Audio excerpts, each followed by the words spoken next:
How's it going, APC Nation? Welcome back to a brand new video. Sorry I haven't been uploading for like 2 weeks. It's been a week since I've gotten back from Nashville. Almost a week.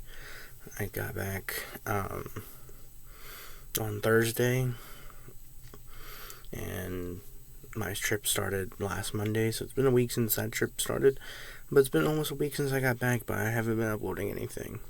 That's why I apologize. I'm going to upload my full experience. I only uploaded day 1.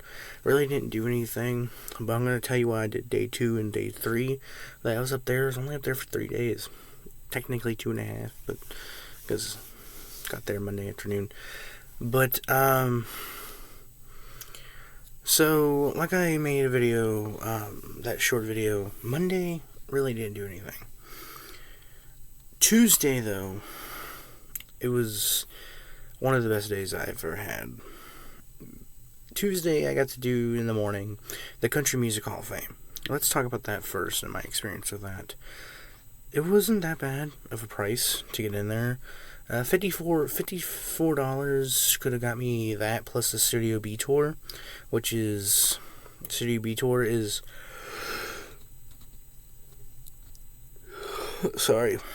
Studio B was a place that Elvis and Dolly and all those guys have recorded their music. Pretty good place, pretty historical place. I didn't do that because I didn't want to spend a lot of money on that tour, but it gets you that plus the Country Music Hall of Fame. I just did that. I got to see a lot of stuff. A lot of people are in the Hall of Fame, like current people.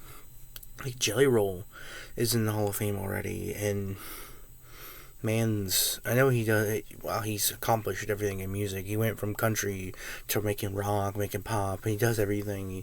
He's just doing side quests at this point.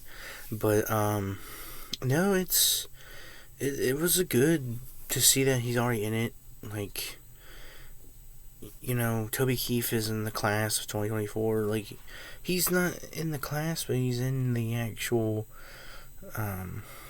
thing. Some of his stuff, one of his jackets and shirts.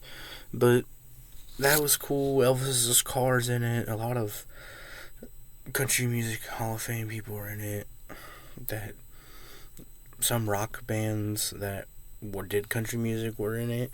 First thing you see is like a Taylor Swift gets her own exhibit, which is pretty cool because she did do country music. She started out as a country artist, and now she does pop music or whatever you want to call the genre she does. I don't remember.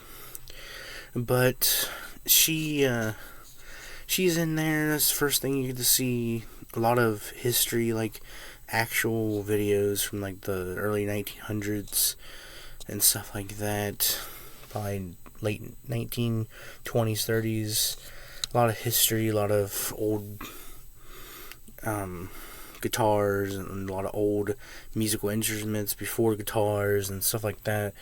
A lot of great history about country music. Like, I didn't know there's so much history. I didn't know country music started so late. I didn't know it was such a, I didn't know the genre was so old. That's what I'm trying to say. I didn't know the history of the genre was so long. I thought country music started like early 1900s. No, it started way before that. But the Country Music Hall of Fame, it was a pretty good tour, pretty good price. One of the best things I did. Another thing I did day 2. One of my favorite things I did on this trip was the Andrew Jackson's Hermitage. It's so beautiful. It's such a big land. It's so beautiful. They do talk about, the slavery part of it that he owned. Uncle Alfred, he's buried there. Andrew Jackson probably would have never approved that, but the guy lived to 98 years old. He outlived the whole family, so he got to decide. He was actually one of the first people to work at the museum when it became a museum in the early 1800s because he lived so long. Late 1800s because he lived so long, and one of his dying wishes was to when he gave back, he sold to the museum original Andrew Jackson memorabilia and stuff like that, original family memorabilia, and one of his wishes were to be buried next to the president, well, to be outside his tomb.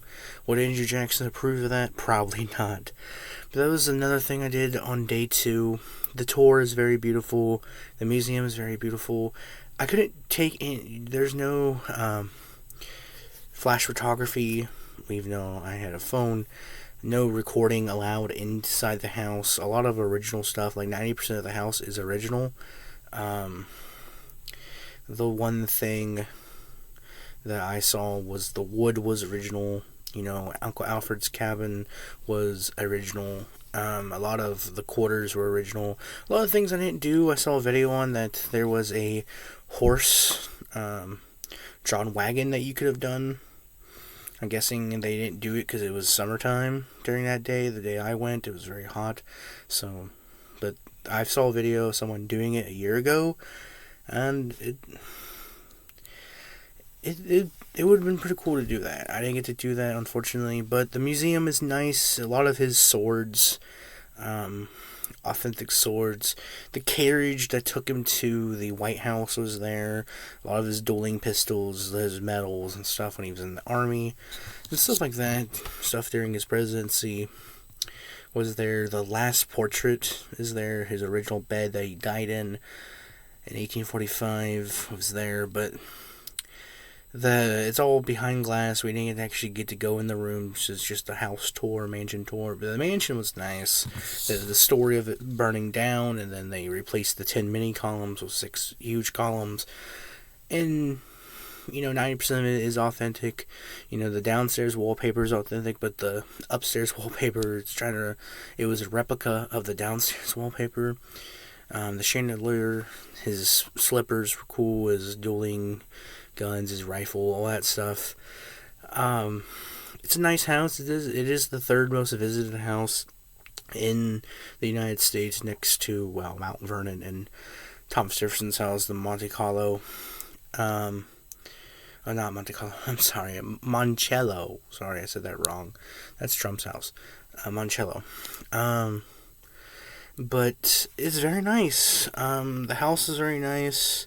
The tour guides were very nice. They're very informative, and I love history, like you guys know. I've made these history videos, and it was a very nice experience. Minus my, people, because I was on this trip by myself. It wasn't just me. It was my siblings and my nephews, and my sister's, boyfriend. Minus fighting on the trip. The trip was pretty good. I give Nashville a nice, minus the panhandling. There's a lot of panhandling there from people. And that's the only other downside of the trip. A lot of panhandling. So much panhandling. Like, it was ridiculous. On top of that, I'll give the trip probably my first state in the United States to visit. I'll give the trip I would give that trip at least a 7. Just because of fighting and panhandling that was on the trip. But minus that, I got to try Jack in the Box for the first time. Jack in the Box is nice. The Hermitage was very nice, very big. The museum was nice. I did get a souvenir from the museum. They had actual real-life money there. I was going to get that, but I didn't have $400 to get a bill from his presidency. Unfortunately, good price for a collector, but I just didn't have $400. Coins were $6. I could have got a coin if I wanted to, but I didn't want to spend a ton of money. $67 is not bad for a coin either. But I got just a fake gold coin, a collectible coin, which was only like $10. But that was basically my trip. The 3rd day, I went to Opry, Hip Mills Mall, and then the Nashville Zoo. That was it. That was my trip. I didn't upload anything for the 2nd or 3rd day. I would have recorded the whole tour. If I was allowed, because I love history, and I should have made a video on that alone.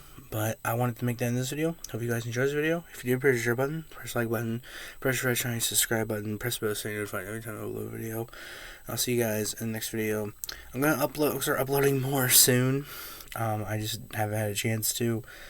Well, I have, but I will start uploading more soon. Hope you guys enjoy this video. We'll see you guys next one. Goodbye.